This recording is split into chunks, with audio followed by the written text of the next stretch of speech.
দক্ষিণ এশিয়ায় পরাশক্তিদের আধিপত্য লড়াইয়ের কেন্দ্রবিন্দু বাংলাদেশ। বাংলাদেশে পরাশক্তির দেশগুলো আধিপত্য বা প্রভাব বিস্তার করতে ইচ্ছুক বা চাচ্ছে বা প্রভাব বিস্তার করতে পরোক্ষ কাজ করছে।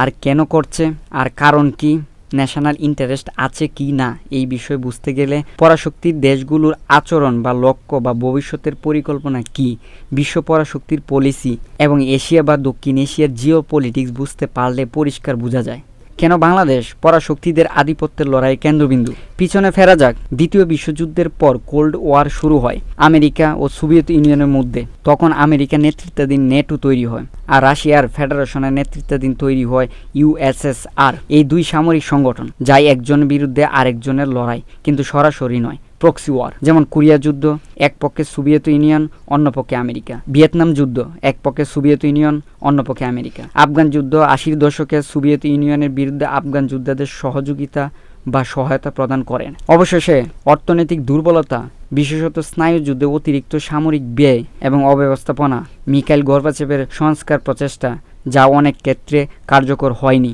এবং অস্থিরতা সৃষ্টি করেছিল। জাতীয়তাবাদী আন্দোলন জোরদার হওয়ায় এবং বিভিন্ন প্রজাতন্ত্রের স্বাধীনতার আকাঙ্ক্ষা, গণতান্ত্রিক সংস্কারের অভাব এবং কমিউনিস্ট পার্টির দুর্বলতা ও অভ্যন্তরীণ বিভেদ, সোভিয়েত ইউনিয়নের পতন ঘটে। ঘটনাগুলি ক্রম যাই 31শে ডিসেম্বর 1991 সালে ইউএসএসআরকে বিলুপ্ত করে দেয়। কিন্তু পরবর্তী প্রতিদ্বন্দ্বী কারা ছিল বা কাদের বিরুদ্ধে হবে বা হয়েছে সেটা জানার অপেক্ষা রাখে না। যেমন মিডল ইস্ট, আফগান ইত্যাদি। নেটো বিলুপ্ত করা হয়নি। মাহাথির মোহাম্মদ, মালয়েশিয়ার সাবেক প্রধানমন্ত্রী, তিনি বলেছিলেন যে নেটোকে অবশ্যই বিলুপ্ত করা উচিত ছিল সোভিয়েত ইউনিয়নের পতনের পর। অর্থাৎ তিনি মনে করেন যখন কমিউনিজম বা সোভিয়েত ইউনিয়নের ব্লক অস্তিত্ব ছিল তখন নেটো প্রয়োজন ছিল, কিন্তু তারপরও নেটোর অস্তিত্ব বজায় রাখা যুক্তিসঙ্গত হয়নি। 2022 সালে চীনের পররাষ্ট্র মন্ত্রণালয়ের মুখপাত্র জাও লিজিয়ান বলেছিলেন যে নেটো অবিলম্বে বিলুপ্ত করা উচিত ছিল 1991 সালে সোভিয়েত ইউনিয়নের পতনের পর, কারণ এটি একটি শীতল যুদ্ধের প্রতিষ্ঠান। সুতরাং এই সামরিক জোট আবার কাজে লাগাতে চায় উদীয়মান সামরিক, অর্থনৈতিক, রাজনৈতিক দেশ বা দেশগুলোর বিরুদ্ধে। বর্তমানে বিশ্বের কোন দেশ এমন শক্তিশালী একটু অনুমান করা যায়, সেটা চীন, রাশিয়া, ভারত এবং ইরান। বিশেষ করে চীন। এখন আসি বাংলাদেশের ভৌগোলিক অবস্থানের দিকে। বাংলাদেশের ভৌগোলিক অবস্থান খুবই গুরুত্বপূর্ণ।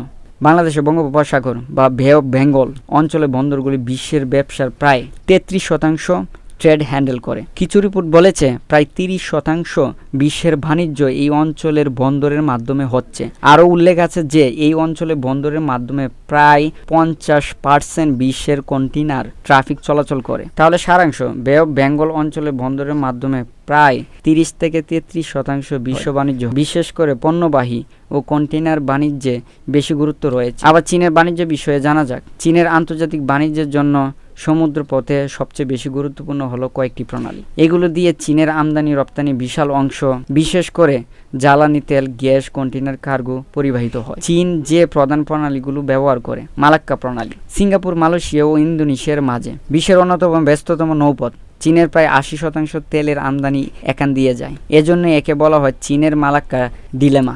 চীনের জন্য মালাক্কা প্রণালী সবচেয়ে গুরুত্বপূর্ণ, কিন্তু বিকল্প হিসেবে লম্বুক, সুন্ডা, হরমুজ, বাব এল মানদেব কৌশলগতভাবে সমান জরুরি। এই প্রণালীগুলো সব পরোক্ষ বা প্রত্যক্ষভাবে আমেরিকার নিয়ন্ত্রণে আছে। এটা হলো চীনের বাণিজ্যের জন্য বড় হুমকি। তাই চীন একটি স্ট্র্যাটেজি গ্রহণ করে, বেল্ট অ্যান্ড রোড ইনিশিয়েটিভ বা BRI। বেল্ট অ্যান্ড রোড উদ্যোগে চীন সরকার 2013 সালে শি জিনপিং ঘোষণা দেন চীনের নেতৃত্বাধীন একটি বৈশ্বিক অবকাঠামো ও বাণিজ্য সংযোগ প্রকল্প।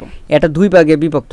সিল্ক রোড ইকোনমিক বেল্ট, প্রাচীন সিল্ক রোডের ধাঁচে মধ্য এশিয়া হয়ে ইউরোপ পর্যন্ত স্থলপথ। 21 সেঞ্চুরি মেরিটাইম সিল্ক রোড, দক্ষিণ চীন সাগর, ভারত মহাসাগর হয়ে আফ্রিকা ও ইউরোপ পর্যন্ত সমুদ্রপথ। মোট 150টির বেশি দেশ বর্তমানে BRI-তে যুক্ত হয়েছে। প্রধান করিডোরগুলো মধ্য এশিয়া, দক্ষিণ এশিয়া, দক্ষিণ পূর্ব এশিয়া, মধ্যপ্রাচ্য, আফ্রিকা হয়েও ইউরোপ পর্যন্ত বিস্তৃত।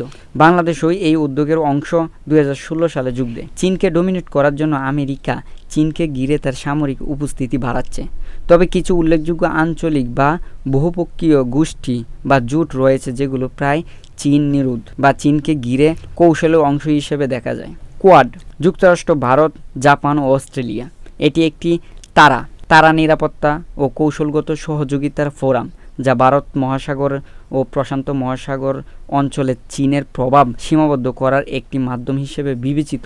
অকাস যুক্তরাজ্য ও অস্ট্রেলিয়া। এটি সামরিক প্রযুক্তি ও গোয়েন্দা অংশীদারিত্বের একটি নতুন জোট, BIN বা ইন্দো প্যাসিফিক জোট ও অংশীদারিত্ব। যুক্তরাষ্ট্র তার free and open Indo Pacific কৌশল কার্যকর করার জন্য অনেক দেশকে অংশ করে নিয়েছেন, যেমন ফিলিপাইন্স, জাপান, দক্ষিণ কোরিয়া, থাইল্যান্ড, সিঙ্গাপুর ইত্যাদি। বৈশ্বিক ও আঞ্চলিক সামরিক বেস ও চুক্তি, যেমন ফিলিপাইনে মার্কিন সামরিক উপস্থিতি, জাপান এবং দক্ষিণ কোরিয়ার সাথে নিরাপত্তা চুক্তি। এছাড়া মার্কিন রাজনীতিতে অ্যাক্সেস অ্যান্ড ওভারসাইট এগ্রিমেন্ট, অন্যান্য দেশগুলোর ভূভাগ বা বেস ব্যবহার করার অনুমোদন। চীন ও মধ্যপ্রাচ্য, আফ্রিকা ও ইউরোপ বাণিজ্যের প্রায় 95% রুট, অর্থাৎ চীনের এই অঞ্চলের বাণিজ্য ভারত মহাসাগর বা ভারত মধ্যপ্রাচ্য রুট দিয়ে যায়। বে অফ বেঙ্গল অঞ্চলের বন্দরগুলো প্রায় 33% বিশ্বের বাণিজ্য হ্যান্ডেল করে। একটি কথা আছে যে বিশ্ব বাণিজ্য নিয়ন্ত্রণ করে সে বিশ্ব নিয়ন্ত্রণ করে। এটাই হচ্ছে বাংলাদেশের ভৌগোলিক অবস্থার গুরুত্বপূর্ণ বিষয়। তাই পরাশক্তিগুলো রাজনৈতিক, সামরিক কেন্দ্রবিন্দু এখন বাংলাদেশ। পরাশক্তিগুলো বাংলাদেশের রাজনৈতিক, অর্থনৈতিক বিভিন্ন বিষয়ে হস্তক্ষেপ করতে চায় বা করছে, তাদের নিজ নিজ বলয়ে নিতে চায়। বাংলাদেশ যদি একক কোনো রাষ্ট্রের বলয়ে ঢুকতে চায়, তা হবে ব্যাটল ফিল্ড নিশ্চিত, যেখানে দুই বা ততোধিক পক্ষের মধ্যে যুদ্ধ, লড়াই বা সংঘর্ষ গঠিত হয়। সেই স্থানকে বলা হয় ব্যাটল ফিল্ড। অনুমান করা যায় বা অনুমান করতে পারি, অনেকেই অনুমান করছে প্রক্সি রাষ্ট্র বাংলাদেশ ভার্সেস প্রক্সি রাষ্ট্র মায়ানমারের পক্ষে চীন, রাশিয়া, ভারত, আর বাংলাদেশের পক্ষে আমেরিকা, ইউরোপ, পাকিস্তান। অথবা বাংলাদেশের জন্য ভারতের জাতীয় নিরাপত্তার হুমকি হতে পারে, যেমন পশ্চিমাদের ধারায় বাংলাদেশের মাধ্যমে 7 সিস্টার খ্যাত প্রদেশগুলোকে নিরাপত্তা সংকট তৈরি করা। পরাশক্তিদের আধিপত্য লড়াইয়ে বাংলাদেশ হয়ে উঠতে পারে যুদ্ধক্ষেত্র। বাংলাদেশের উচিত তাদের পররাষ্ট্রনীতি অনুসরণ করা, কারোর সাথে বৈরিতা নয়, সবার সাথে বন্ধুত্ব।